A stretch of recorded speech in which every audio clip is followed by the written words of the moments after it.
Isang pagbati sa araw ng paggunita sa pagpatay kay Benigno Ninoy Aquino. Ang pagpatay kay Aquino ang nagpatumba sa diktadurya. Dapat nating alalahanin na ang kanyang pagtindig para sa karapatan ng bawat mamamayang Pilipino ay napakahalaga. Hindi ito nagiging sikat ngayon sapagkat tinatawaran ang nangyari, binabago ang kasaysayan, at sinasabing hindi naman daw siya tunay na bayani.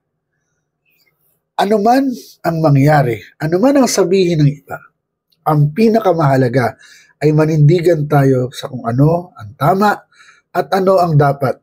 Kahit pa magalit ng ibang tao sa iyo, basta't alam mong nasa tama ka, dapat kang manindigan para dito.